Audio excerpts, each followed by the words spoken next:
2014 में हुए एक एक्सीडेंट के बाद जब इस सीक्रेट एजेंट की आंख खुली तो उसने खुद को सन 4028 के एक अजीब से टाउन में पाया जहां से बाहर जाने की सोच रखने वाले इंसान को भी मौत की सजा दे दी जाती थी। इवन सबसे ज्यादा डरावनी बात तो ये थी कि असल में उन सभी लोगों को ये लगता था कि अभी भी वो लोग सन 2000 में जी रहे हैं, जबकि सच्चाई तो ये थी कि पिछले 2000 सालों से उन्हें बिना बताए बहुत ही खतरनाक सर्वाइवल प्लान का हिस्सा बनाकर रखा गया था, क्योंकि बाहर मौजूद दुनिया तो 2000 साल पहले पूरी तरह से खत्म हो चुकी थी। अब इसी टाउन के पास के जंगल में एक दिन अचानक से ईथन की आंख खुलती है, जो कि असल में एक सीक्रेट सर्विस एजेंट था और अपनी ऑर्गेनाइजेशन के 2 जनों के गायब हो जाने के बाद वो उनके केस के ऊपर काम कर रहा था। खैर अभी के लिए उसकी बॉडी के ऊपर काफी सारे चोटों के निशान थे और साथ ही उसके पास उसका कोई सामान भी नहीं था, इसीलिए वो जैसे तैसे खड़ा होकर लड़खड़ाते हुए पास के टाउन में चला जाता है, जहाँ पर शुरुआत में तो सभी लोग उसको काफी ज्यादा अजीब तरह से देख रहे थे। पर उसके बाद ईथन वहाँ पर से एक कैफे में चला गया था, जहाँ पर काम करने वाली एक लड़की से बात करके उसको पता चलता है कि वो वेवुड पॉइंट नाम की एक जगह पर है। पर अभी के लिए ईथन उससे कुछ और पूछ पाता उससे पहले ही वो वीकनेस की वजह से बेहोश हो जाता है और आगे उसकी आंख खुलने पर वो हॉस्पिटल में था, जहाँ पर उसके सामने डॉक्टर पाम मौजूद थी। अब आगे जब डॉक्टर पाम ईथन को उसकी टूटी हुई हड्डियों के बारे में बताती है, तब जाकर ईथन को याद आता है कि अपने खोए हुए साथियों को ढूंढते समय वो अपने एक और साथी के साथ था और रास्ते में उनकी गाड़ी अचानक से एक ट्रक से टकरा गई थी। ये याद आते ही ईथन तुरंत ही डॉक्टर पाम से अपने साथी के बारे में पूछता है, पर तब जाकर उसको पाम से पता चलता है कि उसके साथी की तो on the spot he death हो गई थी, मगर ईथन शायद अपनी जान बचाने के लिए जैसे तैसे गाड़ी से निकलकर जंगल में आ गया था। अब वैसे अभी के लिए ईथन अपने फोन की मदद से अपनी वाइफ को कॉल करके अपनी सिचुएशन के बारे में बताना चाहता था, पर पाम के हिसाब से उसका फोन और साथ ही आइडेंटिटी कार्ड पुलिस स्टेशन में था, जिसको बाद में वो वहाँ से जाकर रिट्रीव कर सकता है, पर अभी के लिए उसको आराम करना चाहिए। पर काफी देर तक उस रूम में रहने के बाद ईथन को बहुत ज्यादा अजीब लगने लगता है, क्योंकि पूरे हॉस्पिटल में ना तो पाम के अलावा कोई डॉक्टर मौजूद था और ना ही वहाँ पर कोई पेशेंट आ जा रहा था। इसीलिए वो तुरंत ही अपने कपड़ों को पहनकर वहाँ पर से बाहर निकलने लगता है,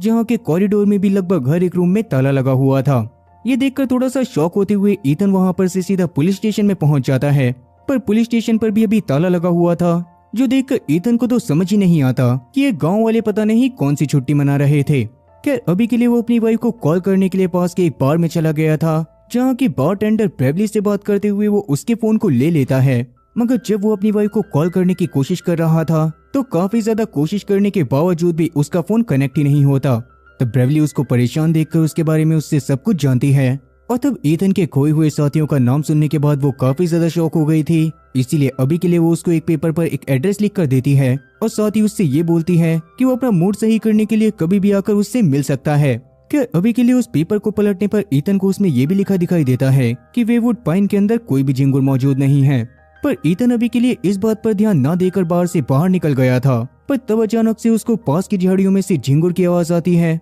इसीलिए थोड़ा सा शॉक होते हुए ईथन उन झाड़ियों को चेक करता है और तब उसे झाड़ियों के अंदर एक स्पीकर दिखाई देता है, जिसके अंदर से ही झिंगुर की आवाज आ रही थी। अब अभी के लिए वो वहाँ पर से पास के एक मोटेल में चला गया था, पर जैसा कि अभी उसके पास पैसे नहीं थे, इसीलिए सुबह सुबह ही उसको होटल से बाहर निकाल दिया जाता है और तब जाकर ईथन को उस एड्रेस के बारे में भी याद आता है जो कि ब्रेवली ने उसको लिख कर दिया था। आगे उस एड्रेस पर जाने पर ईथन के तो पूरी तरह से होश उड़ गए थे, क्योंकि वो जगह असल में एक बहुत ही टूटा फूटा कैबिन था और उस कैबिन के अंदर बेड से बंधी हुई एक आदमी की लाश पड़ी हुई थी, जो कि कोई और नहीं बल्कि ईथन का खोया हुआ एक साथी था। अब उसको देखते ही ईथन तुरंत ही वापस से पुलिस स्टेशन में जाकर वहाँ के शेरिफ को सब कुछ बताने की कोशिश करता है, मगर वहाँ का शेरिफ तो इन सारी बातों को सुनने के बाद एकदम चिल आउट था और आइसक्रीम खाते हुए अभी वो ईथन की बातों पर ज्यादा ध्यान नहीं दे रहा था। तब ईथन के बहुत ज्यादा जिद करने पर वो ईथन की कंप्लेन को फाइल तो कर लेता है, पर उसने सीधा बोल दिया था कि वो कुछ समय बाद जाकर उसके साथी की डेड बॉडी को देख लेगा। लेकिन शेरिफ की बातों से ये बात साफ झलक रही थी कि अभी भी वो ईथन की बातों को काफी हल्के में ले रहा था।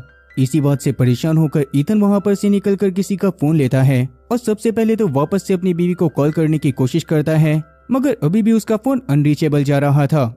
इसीलिए तो वो अपनी ऑर्गेनाइजेशन में भी कांटेक्ट करने की कोशिश करता है, जिस दौरान एक आदमी ने फोन उठा तो लिया था, मगर ईथन उसके बारे में कुछ भी नहीं जानता था। ईथन बार बार उस बंदे को उसके बॉस से बात करवाने के लिए बोले जा रहा था, मगर हर बार वो बंदा कोई ना कोई बहाना बना रहा था, जिससे फ्रस्ट्रेट होकर ईथन कॉल को काट देता है। और अब जाकर उसको ये बात समझ आ गई थी कि इस टाउन में कुछ न कुछ तो सच में बहुत ज्यादा अजीब है और यहाँ पर कोई ना कोई ऐसा भी मौजूद है जो कि उसे बाहर की दुनिया के लोगों से कांटेक्ट करने से रोक रहा है। अब इन सारी चीजों से काफी ज्यादा परेशान होकर तुरंत ही ईथन वहाँ पर से बार में जाता है ताकि वो ब्रेवली से बात कर सके, लेकिन बार में जाने पर वहाँ पर तो आज ब्रेवली मौजूद थी ही नहीं। फिर वहां पर मौजूद बारटेंडर से जब ईथन ब्रेवली के बारे में पूछता है तो उसके हिसाब से तो ब्रेवली नाम की कोई औरत इस बार में काम करा ही नहीं करती थी। जो बात सुनने के बाद तो ईथन को इतना ज्यादा गुस्सा आ गया था कि वो गुस्से में उस बंदे का कॉलर पकड़कर उसको उल्टा सीधा सुनाने लगता है। पर तब उस बंदे ने भी गुस्से में आकर ईथन के सर पर वार कर दिया था, जिससे ईथन बेहोश हो जाता है और इस बार उसकी आंखें खुलने पर वो एक बार वापस से हॉस्पिटल में था,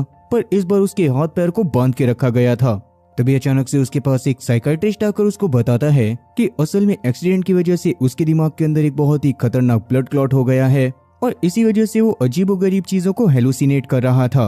और उसी ब्लड क्लॉट को रिमूव करने के लिए वो साइकाइट्रिस्ट जल्दी ही ईथन के ऊपर एक सर्जरी परफॉर्म करने वाला था। मगर ईथन के हिसाब से उसने जो भी देखा था वो पूरी तरह से सच्चाई थी, इसीलिए वो डॉक्टर पाम के उसके सामने आने पर उसकी सर्जरी करने से मना करने लगता है। लेकिन डॉक्टर पाम उसकी बात को ना सुनते हुए उसको एक इंजेक्शन देकर बेहोश कर देती है और सीधा ऑपरेशन रूम की तरफ ले जाती है। पर तभी अचानक से रास्ते में बेहोश होते हुए ईथन को रियलाइज होता है कि अभी के लिए उसके स्ट्रेचर को खींचने वाला बंदा कोई और नहीं बल्कि ब्रेवली थी, जो कि हॉस्पिटल में सिर्फ ईथन की जान बचाने के लिए आई थी। साथ ही वो ईथन को बहुत सारी चीजें बताना भी चाहती थी, मगर उससे पहले वो ईथन को जैसे तैसे होश में लाकर अपने साथ लिफ्ट में ले जाती है ताकि वो सबसे पहले तो हॉस्पिटल से बाहर निकलकर नॉर्मली बात कर सके। पर इंजेक्शन की वजह से अभी भी ईथन को काफी ज्यादा चक्कर आ रहे थे, इसीलिए वो सबसे पहले तो छुपने के लिए बाथरूम में चले जाते हैं, जहाँ पर बाहर की चीजों को देखने के लिए जानबूझकर ईथन ने बाथरूम के कांच को तोड़कर अपने पास रख लिया था। पर तभी अचानक से बाथरूम के बाहर डॉक्टर पॉम पहुंच गई थी, जो कि ईथन और ब्रेवली को देखने ही वाली थी। पर उससे पहले ही ईथन डॉक्टर पॉम के ऊपर अटैक करते हुए वहां से ब्रेवली के साथ जैसे तैसे निकल जाता है।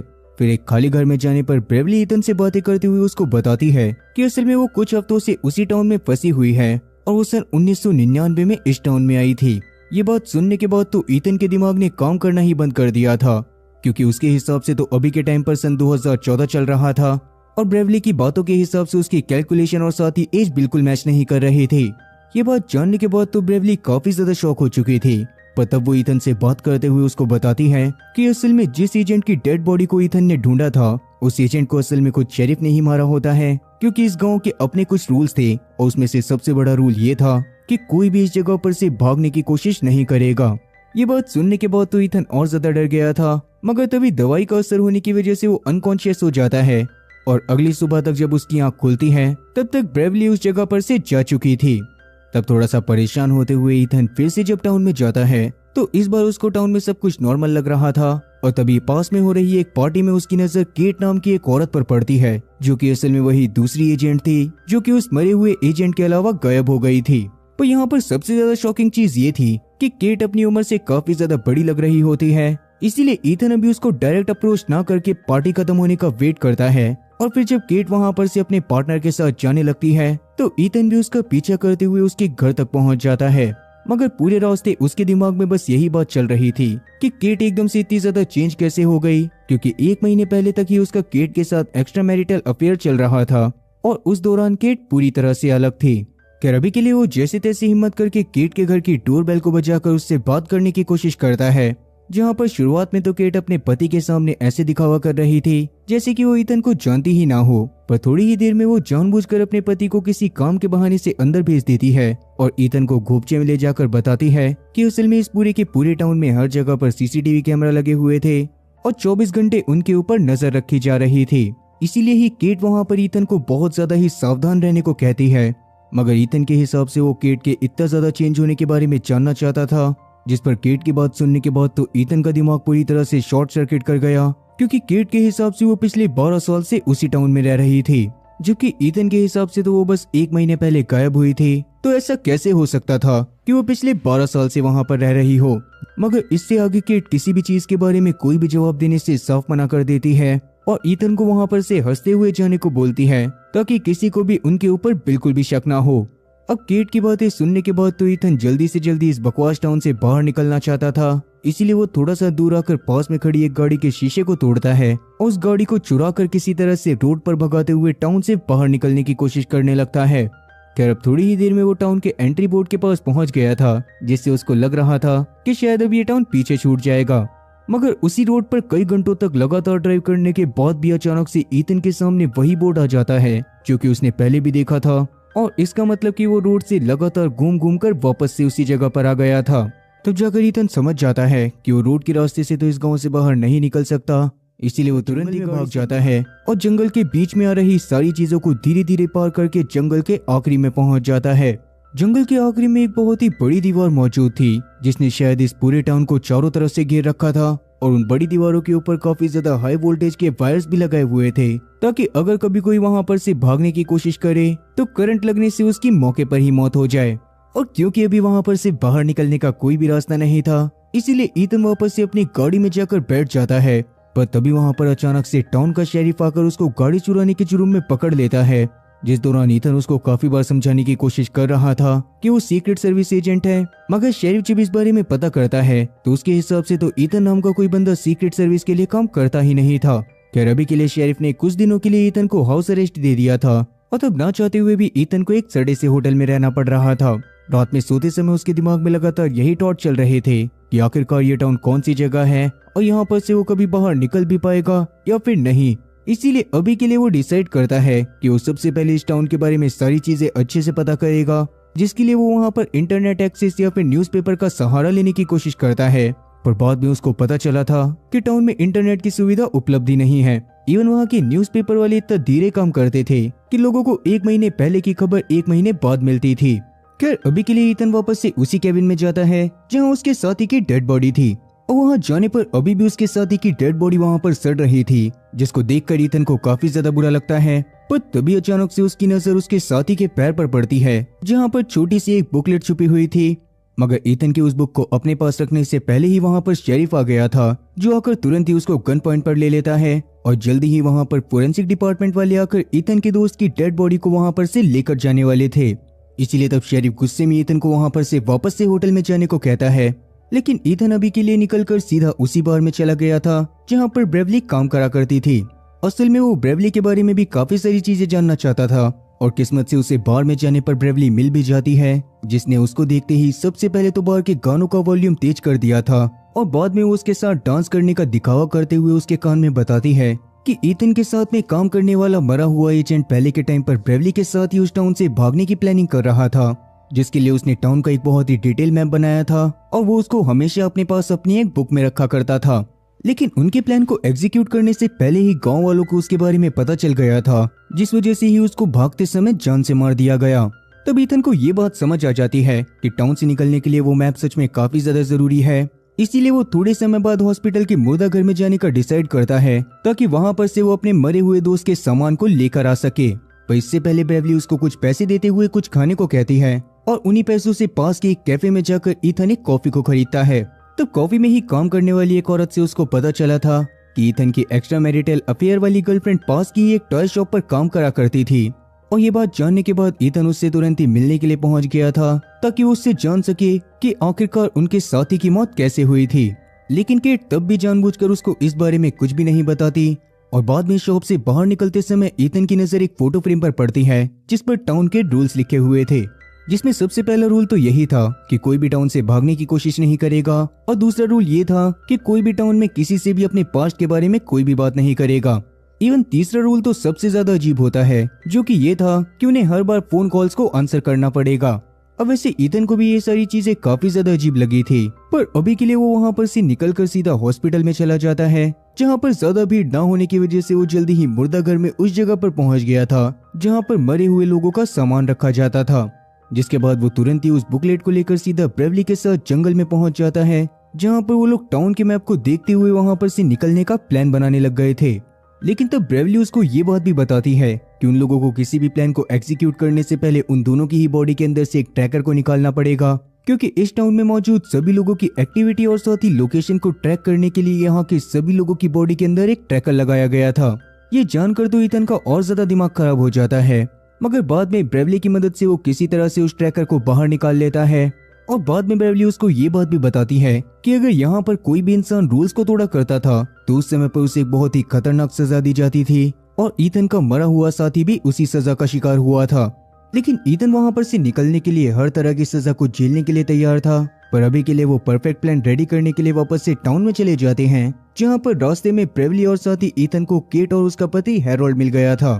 तब ईथन से बात करते हुए केट अगले दिन ईथन को ब्रेवली के साथ उसके घर में शाम में डिनर पर इनवाइट करती है, जिस पर ईथन को सोचते हुए तुरंत ही मान गया था, लेकिन ब्रेवली को थोड़ा सा अजीब लग रहा था। खैर अभी के लिए ईथन अपने होटल में जाकर वापस से उस मैप को देखते हुए भागने का प्लान बनाने लगता है, लेकिन तभी उसको मैप में मौजूद एक पेड़ के ऊपर कुछ मार्क दिखाई देता है और इसका मतलब साफ था कि जरूर ही मरने से पहले ईथन के साथी ने उस पेड़ के पास कुछ छुपाया होगा। इसलिए ईथन भी तब अगले दिन सबसे पहले तो अपनी ट्रैकर चिप को होटल के बेड पर रख देता है और बाद में जंगल में जाकर उस पेड़ के पास पहुंच जाता है।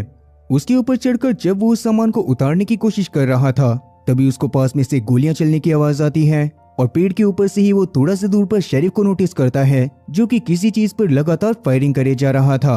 पर ईथन अभी के लिए उसके ऊपर ज्यादा ध्यान न देकर अपने काम को खत्म करता है और वापस से गांव में पहुंचने के बाद शाम के समय में ब्रेवली के साथ केट के घर पर जाने लगता है, जहां शुरू में तो ब्रेवली उसके साथ जाने से मना कर रही थी, मगर ईथन के हिसाब से वो लोग आज रात में ही वहां पर से भागने वाले थे और उसका प्लान भी उसने पूरी तरह से रेडी कर लिया था। इसीलिए तो ब्रेवली भी केट के घर पर जाने के लिए मान जाती है और वहां पर जाकर डिनर करते समय थोड़ी देर केट से बात करने के बाद ईथन वहां पर वॉशरूम जाने का बहाना बनाता है, जहां पर जाकर सबसे पहले तो वो चेक करने लग गया था कि बाथरूम में कहीं कोई सीसीटीवी कैमरा ना हो। इसके बाद वो पूरी तरह से श्योर होने के बाद अपने ट्रैकिंग डिवाइस को वहां पर रख देता है और वहीं पर ब्रेवली के आने का इंतजार करने लगता है। वहीं ब्रेवली अभी लगातार केट और हैरोल्ड से बातें करी जा रही थी, जिस दौरान जानबूझकर वो अपनी एक बेटी के बारे में जिक्र कर देती है जिससे वो टाउन में आने के बाद से नहीं मिल पाई थी।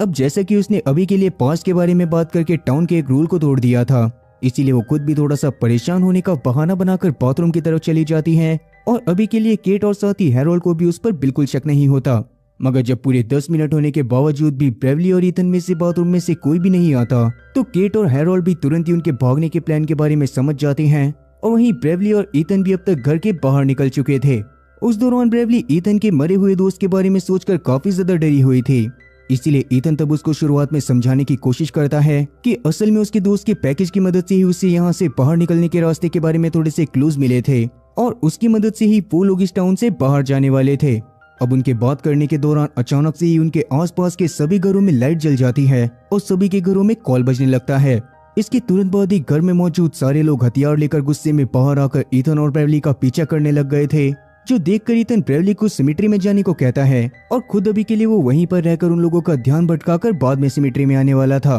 तो ब्रेवली भी बिल्कुल ऐसा ही करने लगती है और दूसरी तरफ ईथन ने थोड़ी ही देर में गांव वालों से अपना पीछा छुड़वाकर खुद को छुपा भी लिया था। पर एट द सेम टाइम पर जब ब्रेवली सिमिट्री की तरफ जा रही थी तभी अचानक से गाँव के कुछ लोग आकर उसको पकड़ लेते हैं, जिन्होंने उसको जान से मारने का डिसाइड कर लिया था। अब जैसे ही ये बात ईथन को पता चलती है तो वो खुद भी तुरंत ही पास के घर में जाकर बाहर हो रही चीजों को ध्यान से देखने लगता है, जिस दौरान गांव के लोग एक जगह पर इकट्ठा हो गए थे और 2 लोगों ने जबरदस्ती ब्रेवली को वहीं पर चेन से बांध दिया था। उतने में ही वहां पर शेरिफ आकर ब्रेवली को जान से मारने की बात करता है, जो सुनने के बाद वहां पर खड़े कुछ लोगों को तो बुरा लग रहा था, मगर बाकी सारे लोग खुशी से तालियां बजा रहे थे।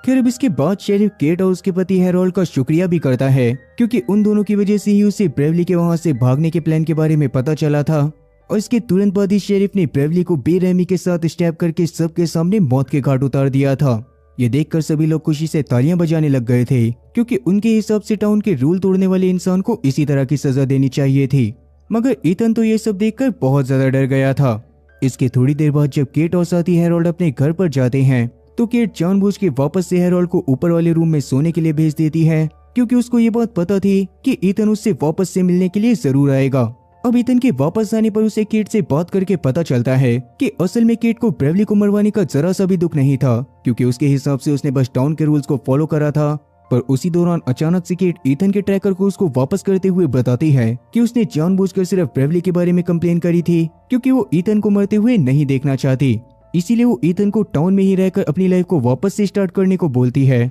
क्योंकि उसके हिसाब से ऐसा कोई भी रास्ता नहीं था जिससे इस टाउन के बाहर जाया जा सके। खैर तब ईथन वहां पर से चला जाता है और अगले दिन वो सीधा उसी कैबिन में पहुंच गया था जहां पर उसको उसके पहले वाले साथी की लाश मिली थी। वहां पर ये भी रस्सी के सहारे ब्रेवली की डेड बॉडी को भी लटकाया गया होता है, जिसकी वजह से ईथन को बहुत ज्यादा बुरा लग रहा था और उसे गाँव वालों के ऊपर गुस्सा भी आ रहा होता है। मगर इसी गुस्से को मोटिवेशन में कन्वर्ट करके उसने डिसाइड कर लिया था कि वो किसी भी हालत में इस टाउन से बाहर जाकर रहेगा। अभी के लिए तब वो ब्रेवली की बॉडी को नीचे उतारकर उसको एक कपड़े से ढक देता है और वहां से वापस से टाउन में आ जाता है। टाउन में आने के बाद अचानक से उसकी नजर एक फूड सप्लाई ट्रक पर पड़ती है, जो कि डेफिनेटली उस टाउन के बाहर से आया होगा। इसलिए ईथन जैसे तैसे मौका पाकर चुपके से उस ट्रक के अंदर घुस जाता है। हालांकि उसकी इस हरकत की वजह से उसकी जान को भी काफी ज्यादा खतरा हो सकता था, मगर ईथन इस बारे में बिल्कुल भी परवाह नहीं करता। एक जगह पर आकर रुकता है तो उसके थोड़ी देर बाद ईथन भी उस ट्रक के नीचे उतर गया था। अभी के लिए वो एक वेयर हाउस टाइप की जगह पर था, जहाँ उसके अगल बगल काफी ज्यादा एडवांस स्पॉट्स बने हुए थे, जिनको देखकर तो उसको कुछ भी समझ नहीं आता। अभी के लिए बहुत ज्यादा संभलते हुए उस वेयर हाउस टाइप की जगह को एक्सप्लोर करना चालू कर देता है, जिस दौरान वो काफी बार गार्ड्स की नजरों में आते हुए भी बचा था। पर फाइनली वो एक ऐसी जगह पर पहुंच जाता है जहां पर काफी सारी एक्सीडेंटल गाड़ियां खड़ी हुई थी। और वहां पर सबसे ज्यादा शॉकिंग बात तो ये थी कि उस जगह पर ईथन की वाइफ टेरेसा की भी एक एक्सीडेंटल कार खड़ी होती है और उसके अंदर जाने पर ईथन को उसके अंदर टेरेसा का सामान भी मिलता है। पर तभी अचानक से उसकी वाइफ की गाड़ी के शीशे को तोड़ता हुआ कोई आदमी उसके ऊपर अटैक करता है और बाहर जाने पर उसको पता चलता है कि वो आदमी कोई और नहीं बल्कि शेरिफ था। हालांकि ईथन उससे लड़ाई करने की काफी ज्यादा कोशिश करता है, मगर फाइनली शेरिफ ने उसको बेहोश कर दिया था और आगे ईथन की आंख खुलने पर वो एक बार वापस से अपने आप को हॉस्पिटल में पाता है, जहां जब उसकी नजर डॉक्टर पाम से मिलती है तो डॉक्टर पाम उसको बताती है कि उसकी वाइफ टेरेसा और साथ ही उसके बेटे बेन को उसी घर में शिफ्ट कर दिया गया था जिसमें पहले ब्रेवली रहा करती थी। और वैसे तो ईथन को इस बात पर बिल्कुल भी भरोसा नहीं होता, मगर बाद में क्यूरियोसिटी के चलते जब वो ब्रेवली के घर पर जाकर देखता है तो वहाँ पर सच में टेरेसा और साथ ही बेन दोनों मौजूद थे। अब उनसे इतने समय बाद मिलने की वजह से ईथन काफी ज्यादा खुश था, मगर तब वो उनसे जानने की कोशिश करता है कि आखिरकार वो लोग वहाँ पर पहुंचे कैसे। और तब जाकर टेरेसा उसको बताती है कि असल में ईथन का एक्सीडेंट होने के बाद उसकी गाड़ी तो मिल गई थी, मगर उसकी बॉडी को काफी बार ढूंढने के बावजूद भी उसके बारे में कुछ भी पता नहीं चला था, जिस वजह से ही टेरेसा और साथ ही बेन ने उसको खुद से ढूंढना चालू कर दिया। उस दौरान बेन तक को तो ये भी लग रहा था कि शायद वो केट के साथ भाग गया होगा, क्योंकि बेन और टेरेसा को पहले से ही ईथन और केट के अफेयर के बारे में सब कुछ पता था। पर उसके बावजूद भी टेरेसा बस ईथन के साथ रहना चाहती थी ताकि उन दोनों के अलग होने की वजह से बेन के फ्यूचर के ऊपर कोई भी असर न पड़े। अब वैसे ये बात जानने के बाद तो ईथन थोड़ा सा परेशान हो जाता है, लेकिन तब आगे टेरेसा उसको बताती है कि उस समय पर ईथन के गायब हो जाने के बाद वो बहुत ज्यादा परेशान हो गई थी और इसीलिए वो एक दिन ईथन के सीक्रेट सर्विस ऑर्गेनाइजेशन के ऑफिस में घुस गई, जहां पर से ही उसने कंप्यूटर में से जल्दी ही ये बात पता लगा ली थी कि आखिरी बार ईथन वेवुड पाइन की तरफ गया था। इसीलिए ही बाद में बेन और साथी टेरेसा भी उस जगह पर आने लग गए, मगर रास्ते में उन्हें एक पुलिस वाला मिला जो कि असल में अभी के टाइम पर इस टाउन का शेरिफ था। उसने ही उनसे बात करते हुए उनकी गाड़ी के पेट्रोल पाइप को काट दिया था, जिसकी वजह से ही आगे चलकर उन दोनों का एक बहुत ही बुरा एक्सीडेंट हुआ और बाद में उन दोनों की ही आंख खुलने पर वो दोनों इस टाउन में मौजूद थे, जहां पर एक रियल एस्टेट एजेंट ने आकर उन लोगों को ये घर दिखाया और उनसे हमेशा के लिए इसी जगह पर रहने को कहा। खैर तभी वहां पर वो रियल एस्टेट वाला बंदा आकर ईथन को बताता है कि क्योंकि ब्रेवली मर चुकी थी इसीलिए वो लोग जब तक चाहे उसके घर में रह सकते थे। पर साथ ही वो उसको ये बात भी बताता है कि उनके घर के अंदर एक बहुत ही एडवांस सर्विलेंस सिस्टम को लगाया गया है, क्योंकि ईथन तो वहां पर से ऑलरेडी काफी बार भागने की कोशिश कर चुका था। अब ईथन को ये चीज काफी ज्यादा बुरी लगती है, क्योंकि वो जानता था कि वो काफी दिनों से इस जगह पर फंसा हुआ है और वो अपनी फैमिली की हालत को ऐसा होते हुए नहीं देख सकता था। इसीलिए अभी के लिए वो टेरेसा को किसी भी इंसान से ज्यादा बात करने से मना करता है और साथ ही उसने बेफालतू में उसे बाहर घूमने के लिए भी बिल्कुल मना कर दिया था। ये सब बोलने के बाद वो तुरंत ही वहां पर से पुलिस स्टेशन में पहुंच जाता है, जहां पर शेरिफ और साथ ही डॉक्टर पाम दोनों मौजूद थे। और उनसे बात करने के बाद ईथन को पता चला था कि वो लोग उसकी फैमिली को बस इस जगह पर इसी वजह से लाए हैं ताकि ईथन वहां पर से भागने के बारे में बिल्कुल भी ना सोचे और खुशी खुशी अपनी फैमिली के साथ वहीं पर रहे। पर इस बात के बाद भी ईथन और साथ ही शेरिफ में काफी ज्यादा आर्ग्यूमेंट होने लग गई थी। पर तभी अचानक से शेरिफ का कॉल बजता है और दूसरी तरफ से कोई इंसान उसे एकदम शांत रहने को बोलता है। तब शेरिफ भी इस पर मान गया था और ये सीन देखने के बाद ईथन को ये बात समझ में आ गई थी कि शेरिफ तो असल में बस इस जगह का एक मोहरा है और इस पूरी की पूरी जगह को असल में तो कोई और ही कंट्रोल कर रहा था। इसीलिए ईथन भी अब ज्यादा बहसबाजी ना कर चुपचाप वहां से निकल जाता है, जहां रास्ते में उसकी मुलाकात उसी साइकियाट्रिस्ट से होती है जो कि उसकी ब्रेन सर्जरी करवाने वाला था। ईथन की सिचुएशन के बारे में जानने के बाद वो ईथन को बताता है कि इस जगह पर ईथन के अलावा कोई और इंसान ऐसा है ही नहीं जिसके पास उसकी बाहर वाली असली फैमिली मौजूद हो। इसीलिए वो भी ईथन को लकी बताते हुए इसी जगह पर खुशी खुशी रहने को बोलता है, मगर ईथन उसकी भी बातों को इग्नोर करते हुए सीधा वहां पर से जाने लगता है। और इस बार वो जंगल की तरफ सीधा केट से मिलने के लिए आ गया था, जहां पर कोई भी सर्विलेंस कैमरा ना होने की वजह से केट उससे सच बताती है कि असल में केट को खुद भी नहीं पता था कि आखिरकार इस टाउन में चल क्या रहा है और उसने भी पहले वहां पर से भागने की काफी बार कोशिश करी थी,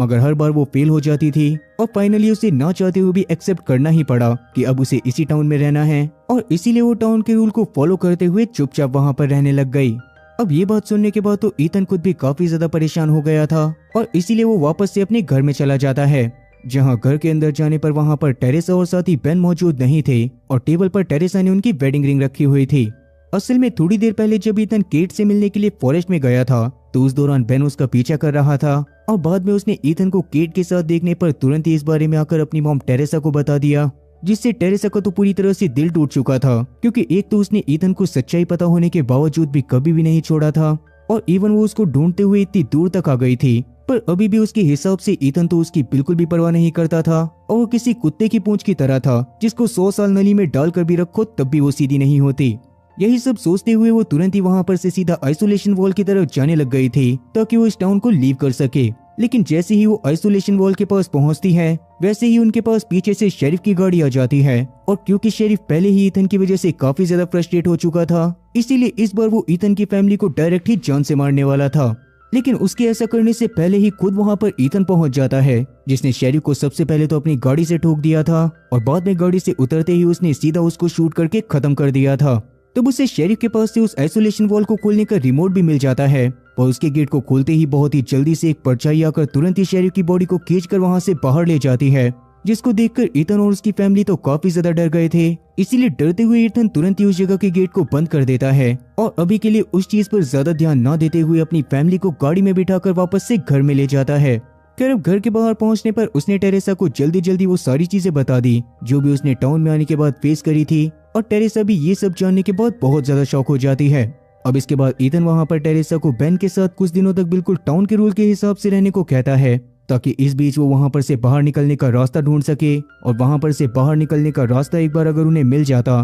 तो वापस से उन लोगों की लाइफ एकदम पहले जैसी हो जाती। अब वैसे ईथन को समझ में आ गया था कि उसको टाउन में काफी ज्यादा खतरा है, इसीलिए वो तुरंत ही अगले दिन पुलिस स्टेशन में रेड मारकर वहां से बंदूक चुराने की कोशिश करता है। पर तभी अचानक से वहां पर मेयर और साथ ही उसकी सेक्रेटरी आ जाती है जो कि अपने साथ ईथन के नाम का एक केक भी लेकर आए थे, क्योंकि उनके हिसाब से अब ईथन को इस टाउन का शेरिफ बना दिया गया था। ईथन के तो ये बात सुनने के बाद पूरी तरह से होश ही उड़ जाते हैं और साथ ही वो इस काम के लिए मना भी करने वाला था, पर तभी अचानक से उसे रियलाइज होता है कि शेरिफ बनने के बाद उसके लिए यहाँ से बाहर निकलने का रास्ता ढूंढना काफी ज्यादा आसान हो जाएगा। इसीलिए तब वो खुद भी इस जॉब को एक्सेप्ट कर लेता है और मेयर के वहां से जाने के बाद वो पुलिस स्टेशन में ही छानबीन करना चालू कर चुका था और पुराने लोगों के डेटा को देख रहा था। पर तभी अचानक से पॉम वहां पर उसी रियल एस्टेट एजेंट को लेकर आ जाती है जिसको लोगों ने बहुत बुरी तरह से मारा हुआ था और पॉम के हिसाब से उसे जल्दी ही मौत की सजा दे देनी चाहिए थी क्योंकि उसने टाउन के रूल को वायलेट करा था। लेकिन ईथन अभी के लिए पॉम को वहां पर से ये बोलकर भेज देता है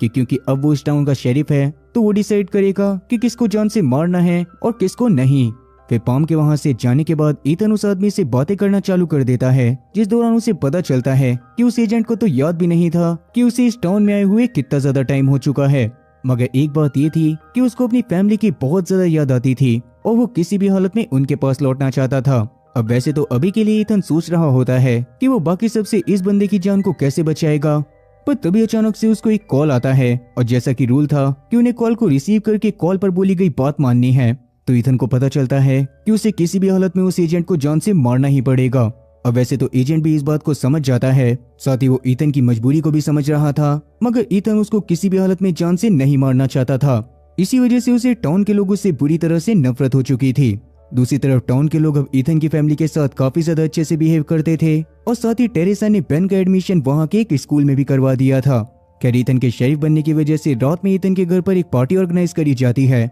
जिसमें पाम ने सभी लोगों को ये आश्वासन दिया था कि जब तक टाउन में ईथन शेरिफ रहेगा तब तक टाउन में रूल तोड़ने वाले हर एक इंसान को अच्छे से सजा मिलेगी। तब ईथन भी वहाँ पर यही बोलता है कि वो सभी क्रिमिनल को कड़ी से कड़ी सजा देगा और उसकी नजरों में सारे के सारे क्रिमिनल उसके सामने बैठे हुए थे। खैर इसके थोड़ी देर बाद वो पार्टी को बीच में ही छोड़कर वहाँ पर से सीधा जेल में जाता है, जहाँ पर जाकर उसने अपने आप ही उस रियल एस्टेट वाले एजेंट को फ्री कर दिया था और वो सीधा उसको अपने साथ आइसोलेशन वॉल के पास ले जाता है, जहां से ईथन का प्लान उसको भगाने का था ताकि वो जिंदा रहकर अपनी लाइफ को अच्छे से एंजॉय कर सके। लेकिन उस एजेंट का तो अब जीने का बिल्कुल भी जी नहीं करता था और कहीं ना कहीं वो ये बात भी बोलता है कि हो सकता है कि इतनी बड़ी बड़ी वॉल्स यहाँ पर लोगों को बाहर जाने से रोकने के लिए नहीं बल्कि बाहर मौजूद किसी बहुत ही खतरनाक चीज को अंदर आने से रोकने के लिए है। तब ये बात सुनने के बाद तो सच में ईथन का पूरी तरह से दिमाग चकरा जाता है और साथ ही तब उसको वो सीन भी याद आता है जब शेरिफ की बॉडी को तुरंत ही कोई अजीब सी चीज अपने साथ आइसोलेशन वॉल के पार ले गई थी।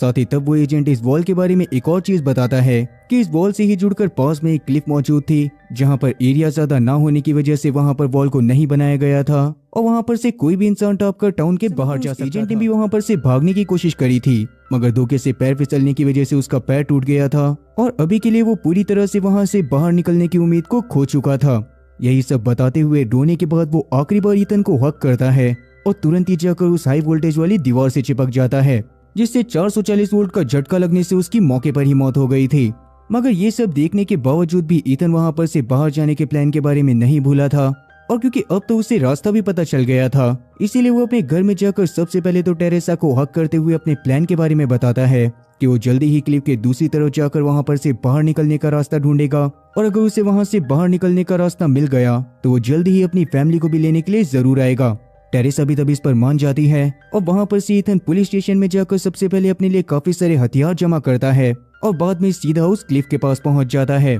इसके बाद वो बहुत ही आराम से क्लिफ के दूसरी तरफ भी पहुंच गया था और आइसोलेशन वॉल के इस तरफ आकर उसे बहुत ज्यादा अच्छा लग रहा था, पर साथ ही उसकी फट के 4 से 64 भी हो रखी थी, क्योंकि इसे एजेंट की बात याद थी कि वो वॉल असल में टाउन के लोगों को बाहर जाने देने से रोकने के लिए नहीं, बल्कि बाहर मौजूद किसी बहुत ही खतरनाक चीज को अंदर आने से रोकने के लिए हो सकती है। तभी अचानक से ईथन को फील होता है जैसे कि उसके आसपास कोई मौजूद हो और उतने में ही उसके ऊपर कोई अटैक करने की कोशिश भी करने लग गया था। ये देखकर ईथन काफी बार फायर करने की कोशिश करता है, मगर जो भी चीज उसके सामने थी वो बहुत ज्यादा ही फास्ट थी और साथ ही उसने उसके हाथ को थोड़ा सा घायल भी कर दिया था। पर तब जैसे तैसे ईथन वहां पर से उस चीज को भगा देता है और घायल होने की वजह से वहीं पर लेट कर सो जाता है। वहीं टाउन में अगले दिन जब बेन वहां पर से अपने कॉलेज में गया था तो वहां पर उसके अलावा उसकी क्लास में सिर्फ 2 ही जने मौजूद थे, क्योंकि वहां का एडमिशन लेने वाला टेस्ट इतना ज्यादा टफ रखा गया था कि बेन को मिलाकर सिर्फ 3 जने ही उसको क्लियर कर पाए होते हैं और वो उस टाउन के हिसाब से उस जगह के फर्स्ट जनरेशन के स्टूडेंट होने वाले थे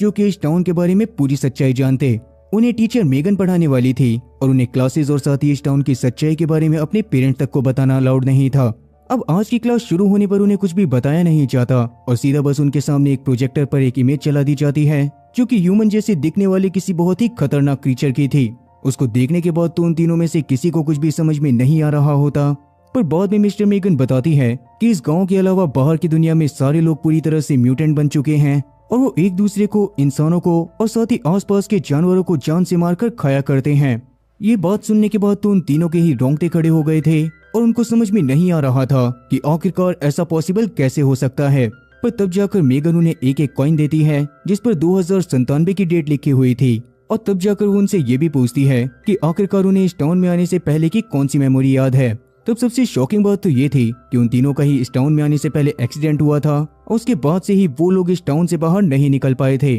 और तब जाकर मिस्टर मेगन एक बहुत ही खतरनाक बात रिवील करती है कि असल में वो लोग अलग अलग टाइमलाइन से हैं, जैसे कि कोई वहां पर 1999 का है, कोई वहां पर 2008 का और कोई वहां पर 2014 का, पर उनका यूनिवर्स एक ही था और अभी के लिए वो लोग असल में सन 4028 में थे। 2000 साल पहले ही दुनिया पूरी तरह से खत्म हो चुकी थी, पर उस समय पर एक एक्सपेरिमेंट को परफॉर्म करने के लिए एक्सीडेंट के बाद कुछ लोगों को बिना बताए कायरो स्लीप चैम्बर में रखा गया था और उन्हीं लोगों को बाद में इस जगह पर लाकर छोड़ दिया गया ताकि इंसानों के अस्तित्व को खत्म होने से बचाया जा सके, क्योंकि बहुत जो म्यूटेंट्स मौजूद थे वो असल में बहुत ज्यादा खतरनाक थे और इंसानों को पल भर में मार सकते थे।